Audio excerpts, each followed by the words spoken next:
Everybody, listen close, because this weather pattern is about to flip on its head, and if you're anywhere from the Gulf Coast to the Northeast, you need to hear this right now.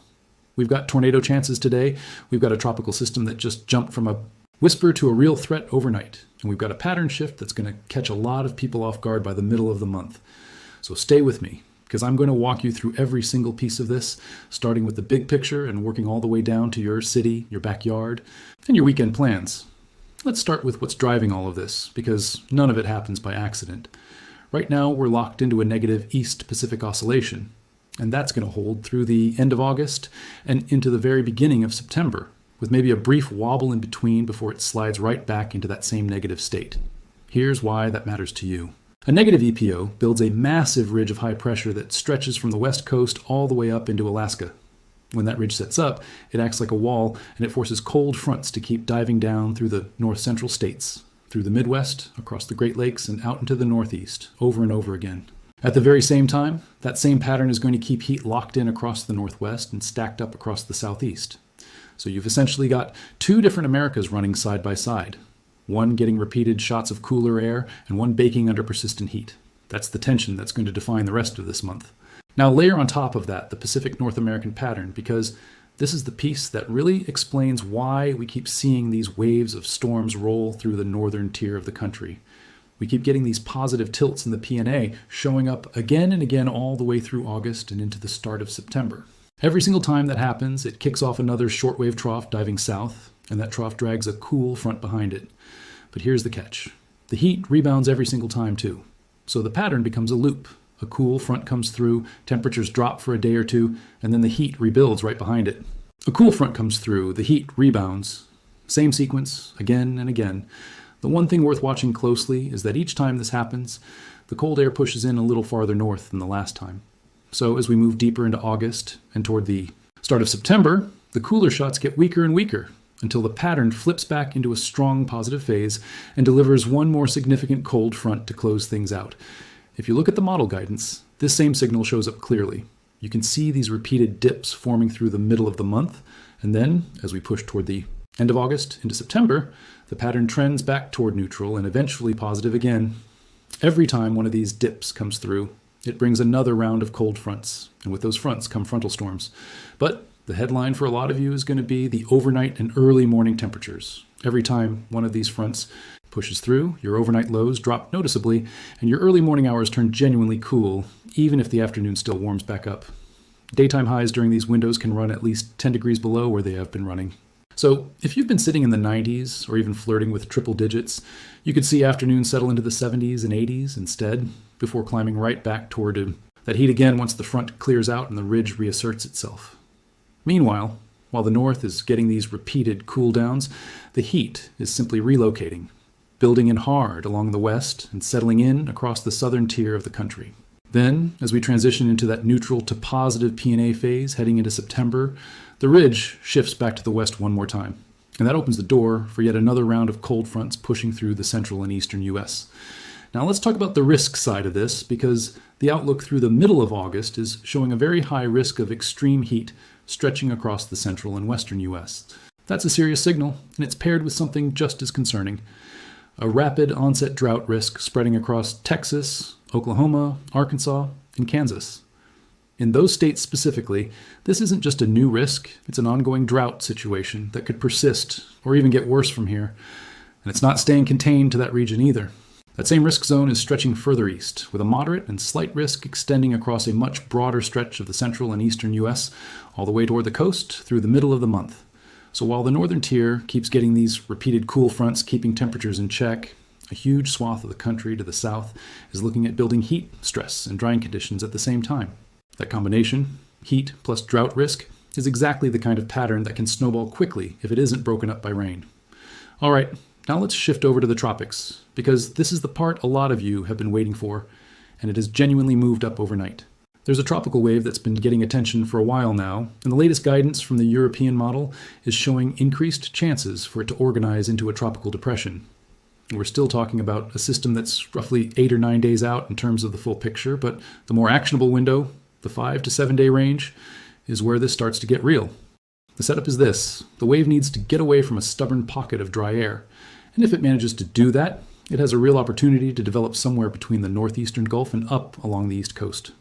Overnight, the probability nudged higher, now sitting in that 20 to 30% range, and the track has also shifted a touch farther west than earlier runs were showing. I'll be honest with you, this is giving off some real deja vu. It's pulling the same kind of vibes we saw with a storm a lot of us remember well, a system that hugged the coast, stayed close, and kept everybody guessing. And when you look at the broader tropical cyclone outlook, that same 20 to 30% window holds for a track running close along the east coast, echoing that exact same setup. This isn't a one-off blip either. This pattern is expected to persist through the rest of August and carry right into the beginning of September. And as we move deeper into the month, the chances for formation along the east coast actually strengthen further. At the same time, activity is also expected out of the main development region, with waves continuing to roll off Africa and track westward through the end of August. This is the exact same rhythm I laid out in the seasonal outlook. Tropical waves are going to keep coming, and the conveyor belt isn't slowing down anytime soon. And if you go back to the longer range outlook I put together for the transition from summer into fall and winter, this all lines up. As we move from September through October, November, and into December, the pattern strengthens with more troughing and more below average pressure setting up along the southeast. That's a signal for increased formation potential later in the season, so if you haven't seen that full seasonal breakdown yet, it's worth going back to, because everything happening right now is consistent with what was laid out then. When you look at the seasonal pressure anomaly maps, you can see below average pressure already forming over the Atlantic and along the west coast as we move through August. By September, that anomaly grows substantially, which lines up with the monsoon season really ramping up thanks to a strengthening subtropical jet. And that trend holds right on through October. So the bigger picture forecast is holding steady, more tropical activity funneling in from the Gulf, tracking across the southeast and up the east coast as we move from fall into winter, all while the southwest continues dealing with its own monsoon season storms. Now, focusing back on the here and now, the latest ensemble guidance, both the newer generation modeling and the European, continues to show late-stage formation as the most likely scenario, but it's not ruling out something sooner. The most recent run shows a zone of low pressure trying to organize as we move through Thursday, tracking westward and coming close to, but likely just missing, the Gulf.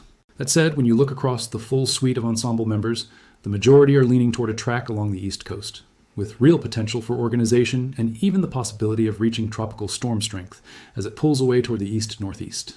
Meanwhile, back on the mainland, this stretch of the week is also when we finally get some relief up north. Cooler air working into the north-central states, spreading across the Great Lakes and into the northeast.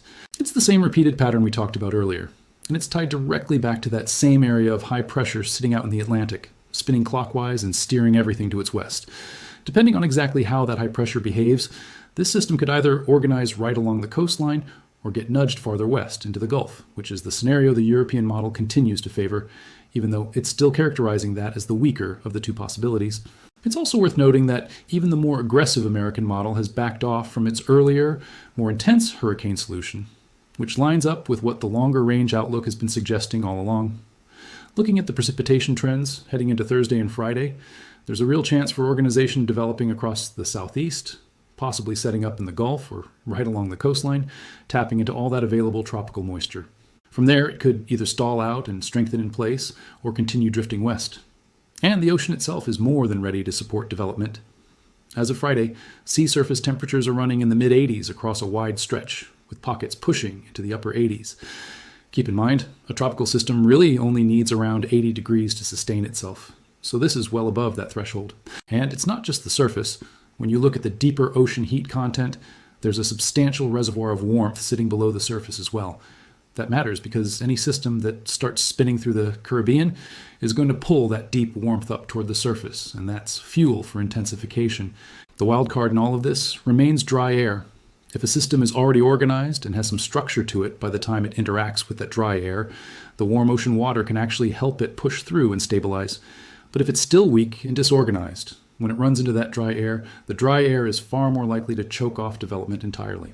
So right now we're really looking at two competing scenarios. In the first, favored by the European model, dry air is still very much in the mix, but the farther west the system tracks, the better its chances of overcoming that interference and organizing. Looking out around 6 days, that solution continues drifting westward. The American model, looking at that same window, actually splits the moisture into two separate pockets, one tracking west, one tracking along the east coast, and it's also dealing with dry air, but it keeps the associated area of high pressure positioned a bit farther north and east compared to the more southern placement the European model favors. So, to summarize those two scenarios plainly, the European model sends this toward the Gulf, with a chance it gets blocked and any real development gets delayed until later. The American model, on the other hand, shows two separate areas of interest, one along the coast and one in the Gulf, both fighting through dry air, but both attempting to organize repeatedly along that same frontal boundary. As for the very latest deterministic runs, the European model has nudged up slightly, now showing potential for a tropical depression to form. It stays weak initially while it's still fighting through dry air, and then, once it clears that obstacle and moves farther west, it tends to just sit and linger in the Gulf for an extended stretch. That lingering isn't necessarily a great sign for rapid intensification, but on the flip side, keeping the system weak is generally the outcome we want to see. The American model, meanwhile, keeps its solution tracking along the east coast at a similar intensity, and importantly, it has now abandoned its earlier, more aggressive hurricane scenario, which is a genuinely encouraging development. And then there's the newer AI-based ensemble guidance, which largely agrees with the American model's track, but adds an interesting wrinkle.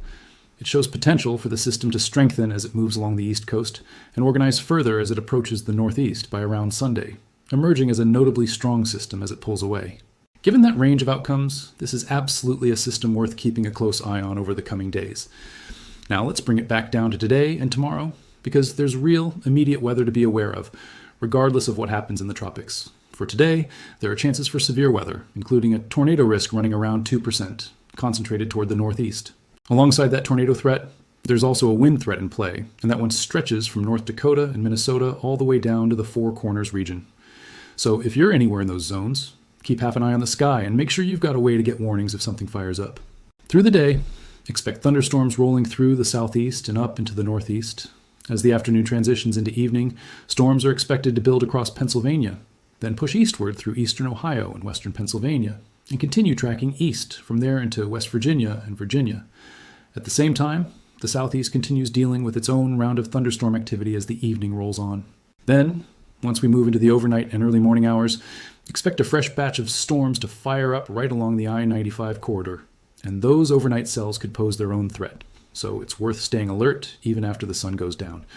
Tomorrow, the pattern essentially resets and repeats. Storms fire back up starting in Florida, while a separate round develops across the upper Midwest, and that batch carries its own chances for tornadoes, along with damaging wind gusts. If you're anywhere near Minnesota tomorrow evening, keep that on your radar. Broadly speaking, tomorrow's severe threat leans toward a marginal risk across the northeast, without a strong tornado signal there. But the upper Midwest is carrying roughly a 2% tornado chance of its own. The wind threat tomorrow shifts its focus a bit too, with the northeast seeing some breezy conditions, but the stronger, more organized wind threat setting up across the Dakotas and Minnesota. So make sure you know whether your area falls into that tornado zone or that wind zone, because the response and the level of caution really do differ between the two. Now let's talk temperatures for the week ahead, because this ties everything we've discussed together. Today, expect a strong dome of heat sitting from the southwest, stretching through the north-central states and into the upper Midwest. Genuinely intense heat moving through that corridor. Meanwhile, along that cool front we've been tracking, temperatures will hold in the 60s and 70s. And that boundary is going to help keep dew points in check across a wide area for the rest of the week, which honestly makes a real difference in how the heat actually feels on the ground. Overnight tonight into the early morning hours, expect 50s and 60s working across the Great Lakes and into the Midwest, while the Northwest sees temperatures drop into the 40s and 50s. Then tomorrow, the heat comes surging right back, and it's going to be especially intense across the Southwest, though notably the extreme highs ease up a touch, settling into the 70s and 80s rather than pushing into the 90s or beyond triple digits. Again, dew points staying lower helps take some of the sting out of that heat. Tomorrow night, expect another round of 50s and 60s moving through the Ohio Valley, the Great Lakes, and into the interior Northeast, while a fresh front works its way through the Northwest. Moving into Tuesday, highs settle into the 70s across the northern tier, and the Great Lakes through the Northeast see a similar range in the 70s and 80s. The heat holds firm across the South and the Southwest, though it's not an extreme record-setting kind of heat, more just a persistent, uncomfortable warmth that sticks around through the day. Tuesday night into Wednesday, another cool front pushes through, bringing another round of 50s and 60s, before temperatures climb right back up again for Wednesday. Thursday sees another dip, followed by another warm-up heading into Thursday and Friday. Then one more cool down works through the Great Lakes before temperatures rebound again to close out the week on a warmer note. That rhythm, cool, warm, is going to be the story for the foreseeable future as this pattern cycles through, and it lines up exactly with everything we talked about earlier regarding these repeated shortwave troughs riding through on that positive PNA signal. So here's how all of this fits together heading into the rest of the month. You've got a negative East Pacific oscillation locking in a ridge from the west into Alaska, which keeps sending repeated cold fronts through the central and eastern U.S., even while heat holds strong across the southwest and southeast. You've got a Pacific North American pattern that keeps flipping positive over and over, driving that same cycle of cool fronts followed by heat rebounds, with the cooling gradually pushing farther north as the month goes on. You've got a serious heat and drought risk building across the central and western U.S. through the middle of the month, spreading east into a broader moderate and slight risk zone. And in the tropics, you've got a wave that's genuinely gaining organization, with real potential to develop somewhere between the Gulf and the East Coast within the next week to 10 days, all while the broader seasonal signal points toward continued tropical activity through the rest of hurricane season and into the fall. For today and tomorrow, specifically, the immediate takeaway is this: know your tornado risk zones, know your wind risk zones, and don't let your guard down overnight, because some of the more organized storm activity is going to fire up after dark and continue into the early morning hours along that I-95 corridor. And for the tropics, this is officially a system worth watching closely over the next several days, because both major models agree something is trying to organize. They just disagree on exactly where and exactly how strong. That kind of model disagreement is often when the situation is most fluid, and it's exactly the kind of scenario that can shift quickly with just one or two new model runs. Let's take a moment to talk about what this actually means for you personally, because forecasts only matter when you can translate them into decisions. If you live anywhere from the Gulf Coast up through the Northeast, this is a good week to double-check your severe weather plan. Know where you'd go if a tornado warning popped up in the middle of the night, because remember, some of these storm cells are expected to fire up after dark and roll through overnight into the early morning hours. That's exactly the kind of timing that catches people off guard, since most of us aren't watching the radar while we're asleep. Make sure your phone's emergency alerts are turned on. And if you've got a weather radio, now's a good time to check the batteries. For those of you in the wind threat zones, especially across the Dakotas and Minnesota, take a walk around your property and secure anything loose that could become a projectile in a strong gust. If you're in that central and western zone dealing with the extreme heat and rapid onset drought risk, this is the stretch where you really want to be proactive rather than reactive. Check in on elderly neighbors or relatives, because heat stress builds quietly and it tends to hit the people least likely to ask for help. If you're watering a garden or lawn, early morning tends to be far more efficient than midday, since you lose less to evaporation before the heat really builds. And keep an eye on local water restrictions, because municipalities often tighten those rules once conditions worsen, like the outlook is suggesting they might. For those of you along the coast, from the Gulf all the way up through the Northeast, this tropical wave deserves your attention, even though we're still several days out from knowing exactly what it becomes. This is a great time to do the boring, unglamorous prep work while there's no urgency attached to it.